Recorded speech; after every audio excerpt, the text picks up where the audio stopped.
গুমের আরেক শিকার রিপনের পরিবার, তার সাথে আমার সাথে ওই জায়গায় দেখা হয়েছিল। লাস্টে আমার মনে হয় 4 মাসের পরে, 4 মাসের সময় আমার সাথে তার সাথে দেখা হয়েছিল। ওর পরিবারের কাছে আমি একটা কথা দিয়েছিলাম, মানে ওর সাথে কথা হয়েছিল আমার সাথে এভাবে রাতে, মানে ও গভীর রাতে আমরা ইশারায় কথা বলতাম। তো একটু খুব সাহসী ছিল।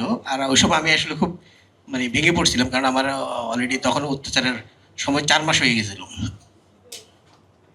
তখন ওর ওকে আসার সময় মনে হয় যে কোনো গাড়িতে যে কোনো একজন বলছিল যে তোমাকে মেরে ফেলবে, সো তোমাকে সবসময় কলমা পড়ে থাকিও।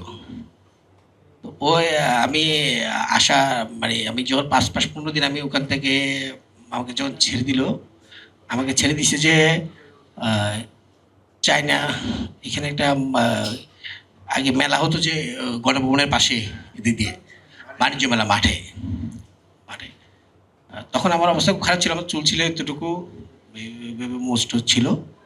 আমাকে একটা লুঙ্গি আর একটা সেন্টো গেঞ্জি দেয়।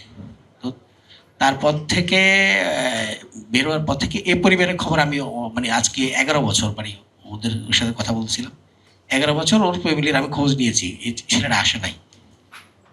তো আজকে দিন পর্যন্ত মানে আমার সংগ্রামটা হচ্ছে যে শুধু আমাকে নিয়ে না, আমার আসলে আর হারানোর কিছু নাই। আমি চাচ্ছি যে এই ব্যক্তি পরিবারের 2টা সন্তান আছে, কিন্তু এই সরকার মানে যাদের উপরে ভর করে, মানে যাদের আত্মত্যাগের উপরে দিয়ে ধরো ক্ষমতা আসছে, আজকে কিন্তু তাদের খবর কেউ নিচ্ছে না।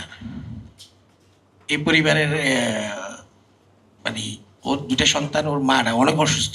আমি অনেকের কাছে গিয়েছি এই পরিবারটা নিয়ে, আপুর সাথে অনেকবার আমরা দেখা করেছি, লিটুমের সাথে দেখা করেছি, কিন্তু ওই যে মানে কারো সহযোগিতা ওনারা যেভাবে করেছে, কিন্তু এখন আমরা সেই সহযোগিতা পাচ্ছি না।